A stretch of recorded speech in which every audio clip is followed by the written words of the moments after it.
This is a trip back to the beginning of our century, to the moment when history was first caught by the moving pictures. It's the story of early filmmaking and of the first movies and their audiences.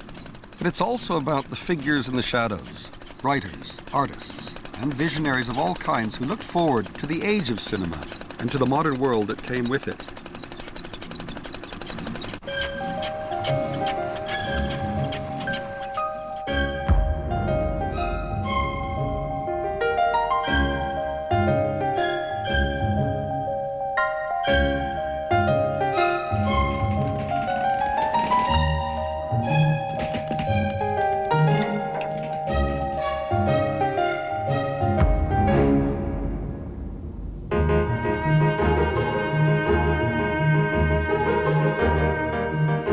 Moving pictures were a city experience right from the start. By the turn of the century, cities were bigger and faster than ever before. Life moved at a new speed. It took some getting used to, and that's where the movies helped. Film started to tell city stories, to dramatize all the thrills and fears of modern living.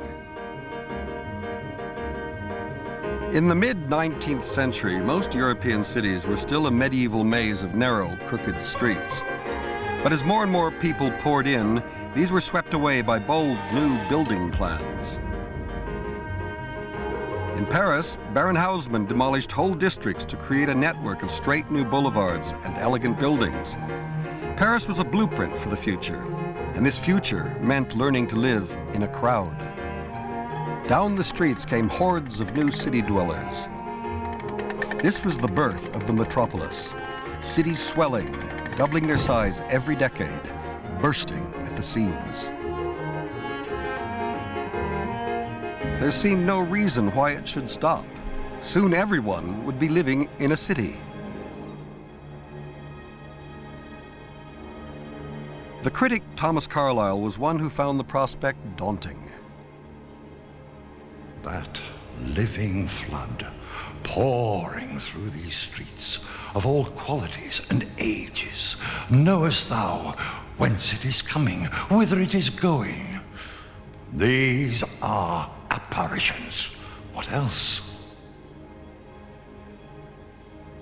But it wasn't all doom and gloom. The French poet Charles Baudelaire found the modern city made a perfect backdrop for a new way of looking at the world. He cast himself as a flaneur, a detached observer. For me, the greatest pleasure is to live here, in the midst of the crowd among its ebb and flows. To be away from home, and yet to feel at home. It is the center of the world, and yet here I can also remain hidden from the world. I feel the crowd charging me, like a reservoir of electrical energy. I am a mirror as vast as the crowd itself, a kaleidoscope gifted with consciousness. They look, therefore I am.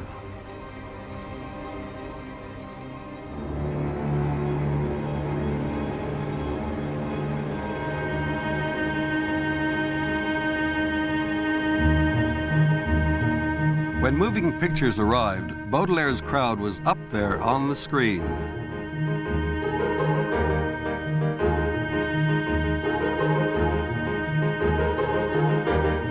The film camera allowed you to be even more detached. Now you didn't have to be a poet to see city life as a spectacle. You could step off the street, sit down in the dark, and watch the street.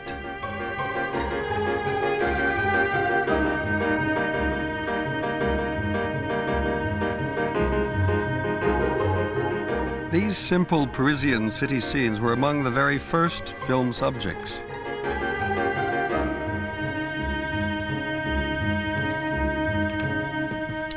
Moving pictures were still a novelty in Paris in 1897, and the organizers of the annual Spring Charity Bazaar reckoned they would help bring in the crowds, and so they set up a marquee in a vacant lot near the Champs-Élysées. Sure enough, by mid-afternoon on May the 4th, the place was packed.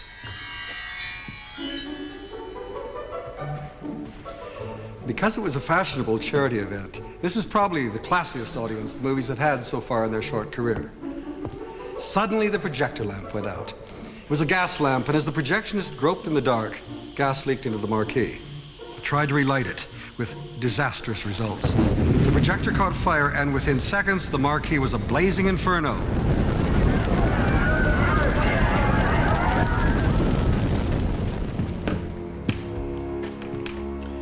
The final death count was 140. The French press went wild, especially because so many public figures were involved. It was reported in lurid detail around the world as well. It was the first tragedy of the movie era, a black mark against the new medium. Film shows soon came under tight legal control, but the Charité fire also fed a deeper, irrational suspicion. Movies were becoming a dangerous place to be. In spite of the Charité disaster and smaller cinema fires in other cities, audiences continued to grow. But routine city life wasn't going to keep them satisfied for long, so what moving pictures needed was new material. Producers began to stage exciting spectacles for the camera.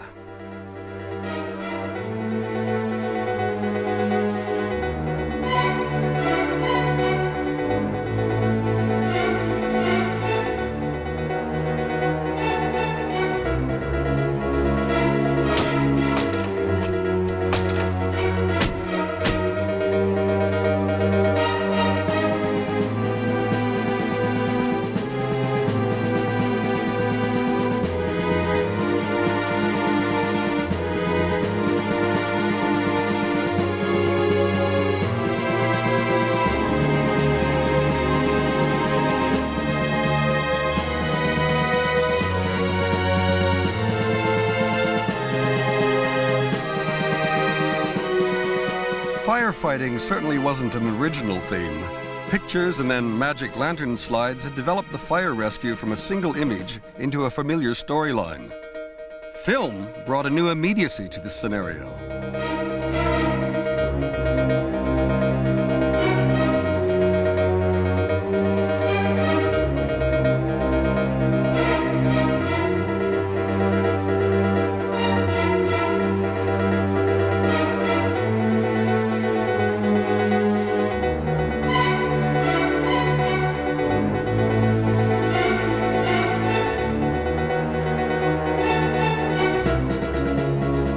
The most thrilling part of Edwin Porter's Life of an American Fireman wasn't the fire, but the chase through the streets to get there.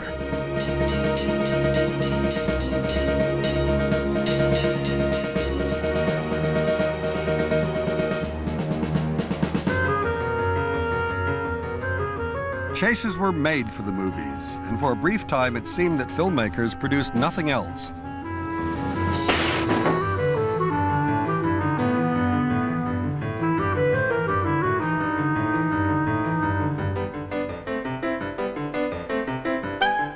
The pretext mattered less and less. The whole point was to get as many people, vehicles, even animals hurtling through the streets, turning the city into a playground.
Everywhere the Victorians looked, they found material to feed their sensational outlook. The most famous chase in the period just before cinema had been the hunt for Jack the Ripper through the streets of Whitechapel in the 1880s.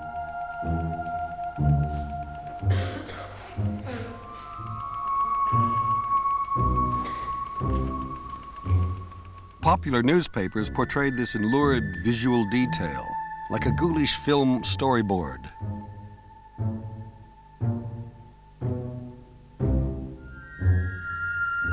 Of course, none of this had reached moving pictures yet. But what if it did?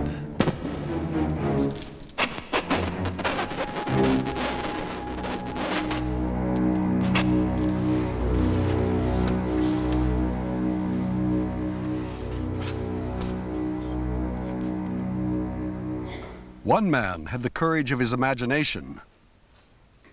Guillaume Apollinaire was a poet and journalist with a taste for scandal. One of his heroes was the Marquis de Sade. It was in 1901. My colleagues and I formed the International Cinematograph Company. We pulled off quite a number of cinematic sensations, managing to be in exactly the right place at just the right time. Thanks to a compliant valet, we were able to film the daily ablutions of our president through a keyhole in his chamber. Our cameras were present at the birth of the new Prince of Albania, and we even succeeded in capturing the Sultan's Grand Vizier taking poisoned coffee on the orders of his master. Our films became legendary. Audiences could scarcely wait for our latest coup, but there was one subject that had so far eluded even our cameras: a true life crime. We were so captivated by this idea that we remained blind to the practical difficulties involved in the procuring of such a film. Our first thought was to use actors, but how could we deceive our audiences, now accustomed to scenes of such devastating reality? No. The moral implications didn't bear thinking about. The only way to proceed was to arrange our own incident. And for this purpose, we rented a villa in the suburbs. We decided to arrange an ambush and return to the villa one night with some passers-by whom we had persuaded to accompany us. A young courting couple and a rather distinguished gentleman en route to the theatre. Overcome by events, the lovebirds had fainted away. And when we described our requirements to the gentleman, he, as you will see, took quite a shine to the enterprise, providing, of course, we could guarantee his anonymity.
Our new film caused quite a stir.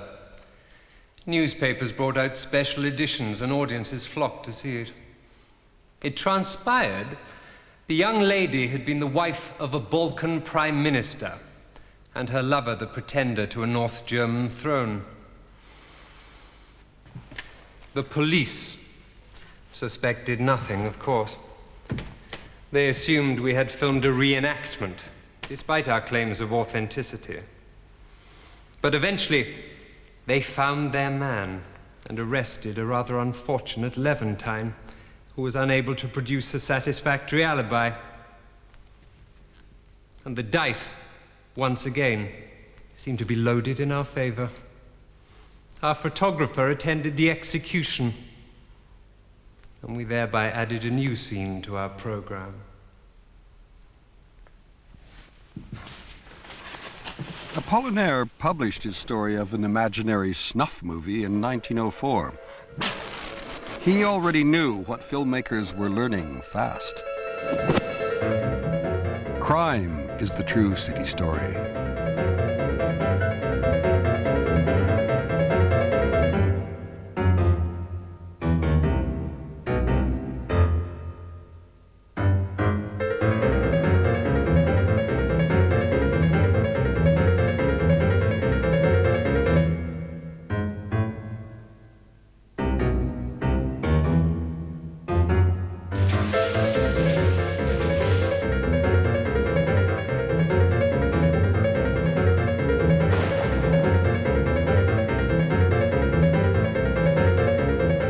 Crime films proved hugely popular with cinema audiences.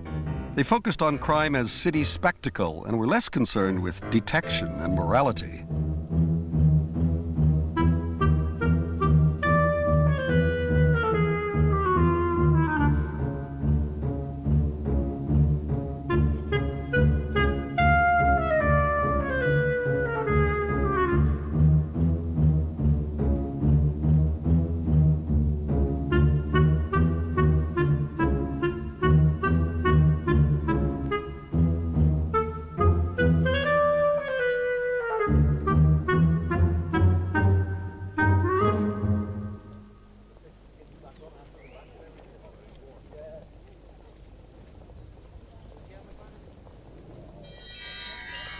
At the start of the century, new places to see films were sprouting everywhere. In America, they were known as Nickelodeons because the price of admission was only a nickel. These were high street stores fitted out to seat about 200, and they were so popular that builders would supply a ready-made frontage kit, mass-produced, easy to assemble. You too could be the first on your block to have your very own DIY Odeon. Programs ran continuously from 8 in the morning to midnight and changed every week. Popular tunes played by the house pianist helped lure the people from the street. For many, a trip to the movies soon became a ritual, part of the new city experience. Being alone in the dark, yet part of a crowd, appealed to a new generation of city folk with time on their hands. One of these was the Russian poet Alexander Blok, who wrote to a friend about the strange attraction of the cinema. It's no joke. These places ambush you, like something in a city literary story. The only thing to do is to trick yourself into slipping past them. I set off for your place yesterday, and then I saw that cinema on the Lithuania, and I went in and watched the pictures for about an hour.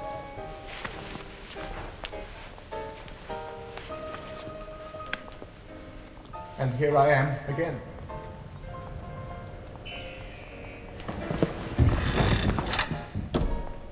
For the first 10 years, cinema programs were an incoherent jumble. It was often hard to tell where one film ended and another began. Unlike theaters or concerts, it was possible to come and go at will.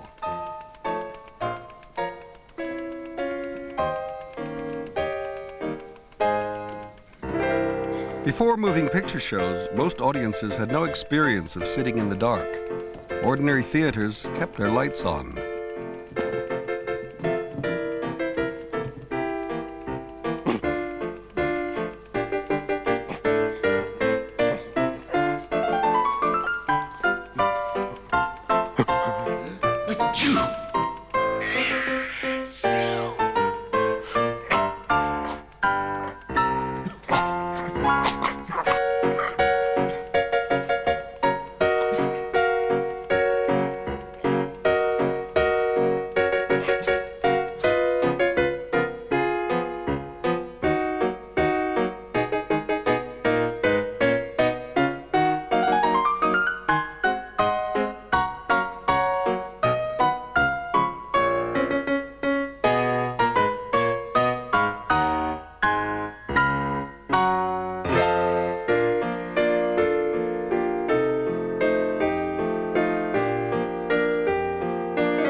Picture houses started as dingy and disreputable places, and the folklore of cinema-going soon sprang up. The audience was unruly, as if the communal gloom had unlocked their inhibitions. Picture houses were popular with prostitutes, either trying to stay warm or touting for custom. Maxim Gorky wrote a story in 1896 based on a real case of a prostitute who committed suicide. He imagined her despair after seeing an image of normal family life in the Lumiere film Baby's Breakfast.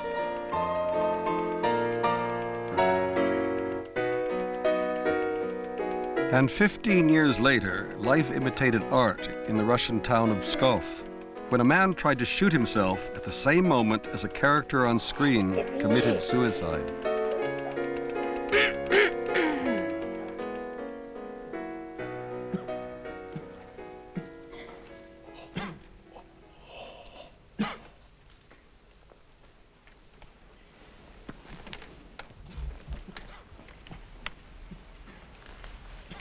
What sort of an evening out do you call this, eh? It's disgusting. It's like a pigsty.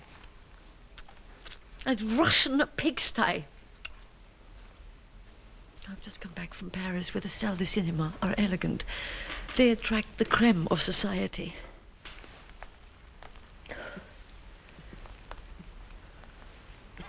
I'm going to make some changes around here. Starting with the people who go to the cinema shows. I want this lot out. Now. And then I'm going to clean this place up, and I'm going to decorate it just like in Paris. We'll have usherettes to show people to their seats. And a foyer for people to meet their friends. And oh, I'll have a little salon orchestra just there. It will be wonderful. It'll be just like Paris.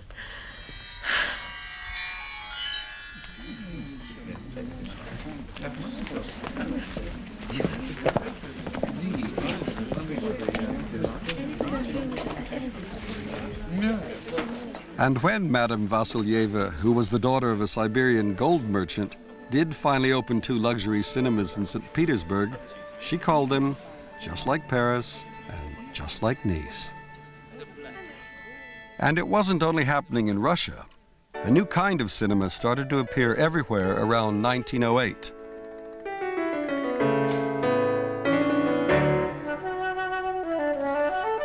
It wasn't just the decor, it was the whole experience, starting with the new names for cinemas. Now they were the Princess, the Alhambra, the Regal, the Palace.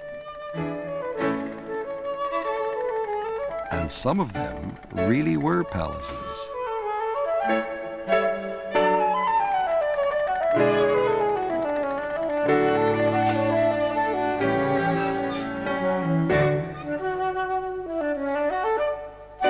Elegant cinemas attracted audiences with more sophisticated tastes, so the films had to change.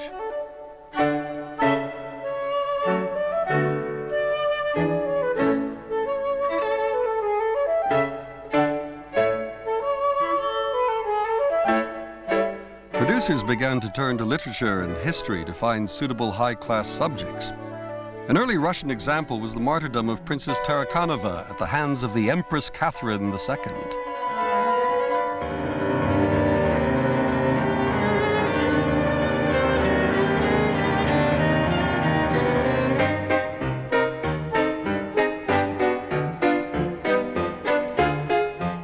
The film that had started the trend was The Assassination of the Duc de Guise, made in France by the Art Film Company.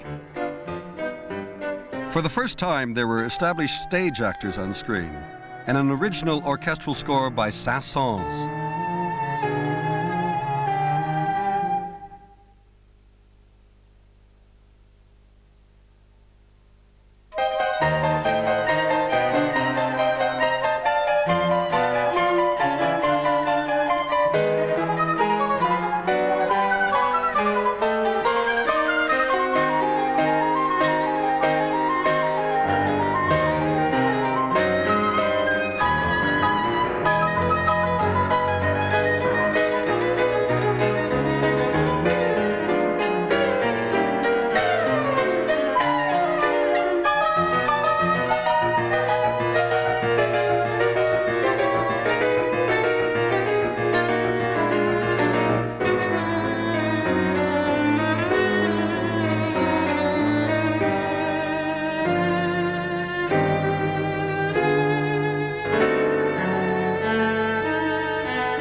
fate of ancient civilizations punished for their sinfulness held a peculiar fascination for the anxious inhabitants of the new Sodom and Gomorrah.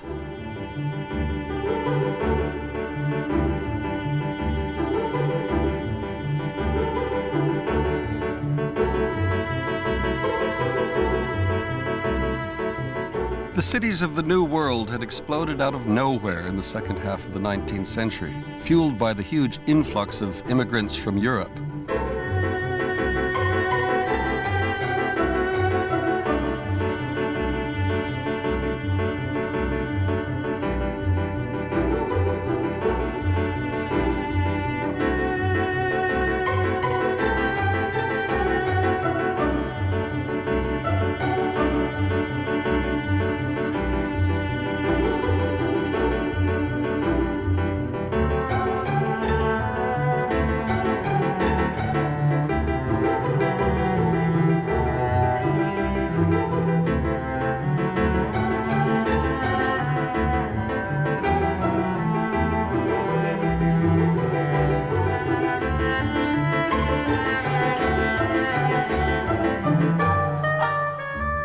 Soon, the thrill and danger of the ghetto began to fascinate audiences just as much as historical melodrama.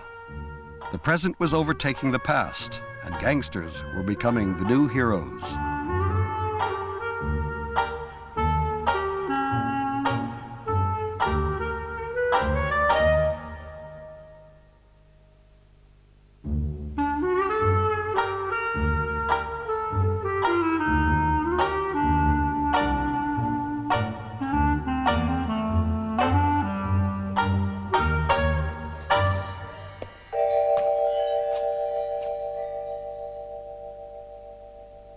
D.W. Griffith is a filmmaker normally associated with historical epics.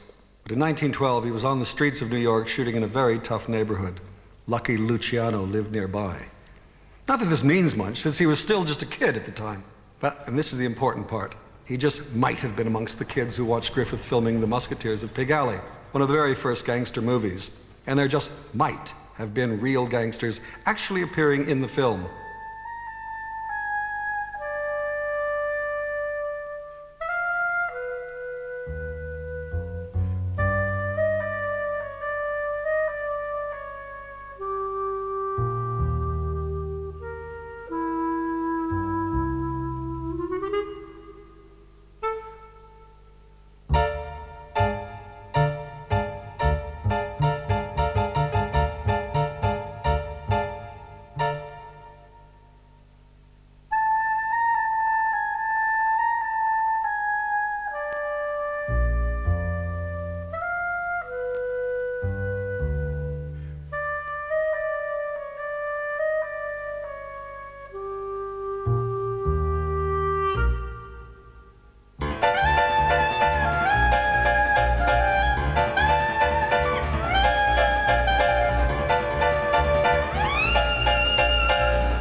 Griffith was not fated to make his name as an exploitation filmmaker, and he soon left New York for his first biblical epic and the promised land of Hollywood.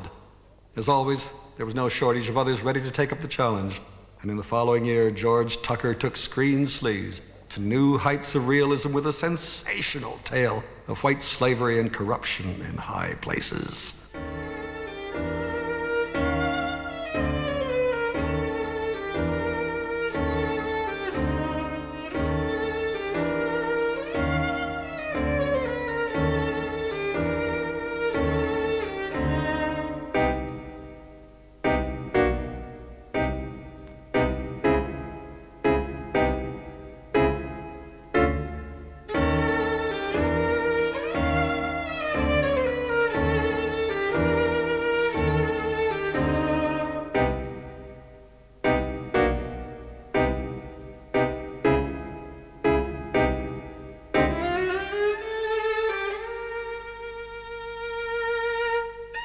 Traffic in Souls has a happy ending.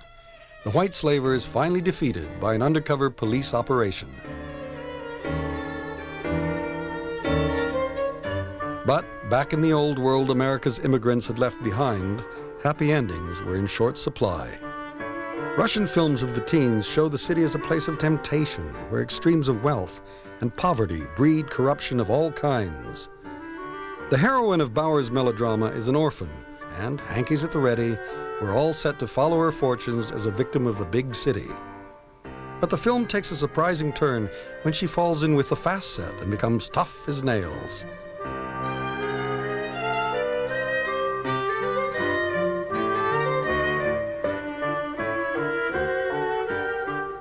Her original seducer has become a victim, and she's the villain.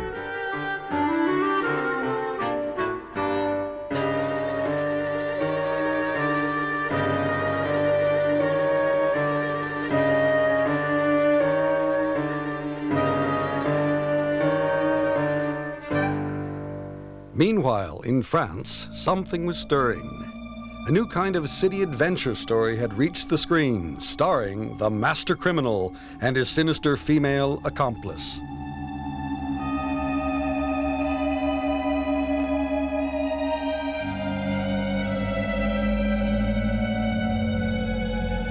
This was a macabre world of incredible plots and hair's-breadth escapes. Zygomar was the first star of this new wave, and there was no doubt that he had the upper hand.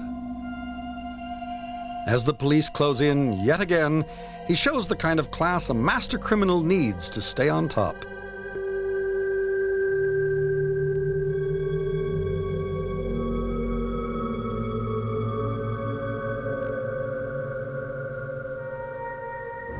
But the king of the master criminals was Fantomas, already the toast of Europe in a series of best-selling books before the Gaumont Film Company brought him to the screen.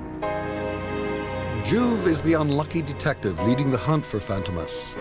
As Fantomas slips through his clutches time and time again, Juve begins to wonder if he exists at all, while his colleagues start to suspect that Juve himself may be another of the supercriminal's disguises.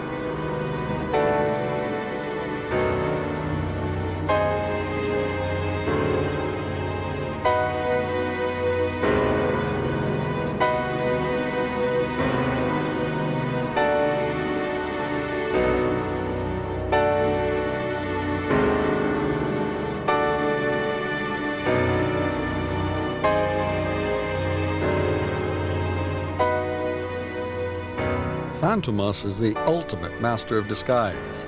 He's capable of any evil and yet remains the hero in a world where sensation and skill triumph over morality.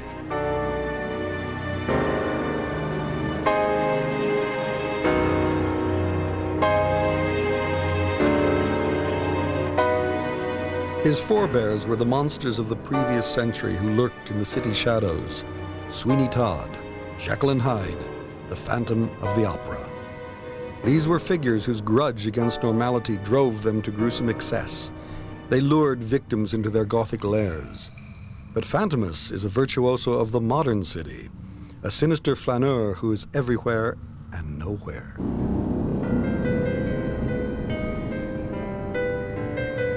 America spawned a very different breed of hero, or rather heroine. Pearl White shot to fame in The Perils of Pauline as the archetypal damsel in distress, who turns out to be a resourceful crime fighter in her own right. It's all good, clean, cliff-hanging stuff compared with the immoral world of Fantomas. And Pauline's success gave rise to a whole clutch of imitators. Pauline and her chums traveled well. American serials and movies started to dominate the international film business during the First World War. The war forced Germany to develop its own film industry, and the result was a new kind of fantasy, which reached back into German folklore, and soon had Hollywood eager to learn from it. German screens were haunted by a series of sinister figures who exuded occult powers. At first they appeared in historical settings, but soon they invaded the present. It was Fritz Lang who unleashed the most sinister of them all in Dr. Mabuse.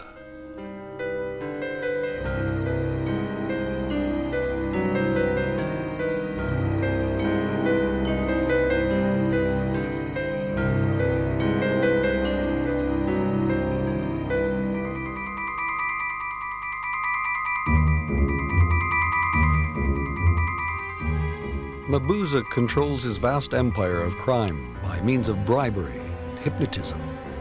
He's another master of disguise, but his genius lies in his power to manipulate.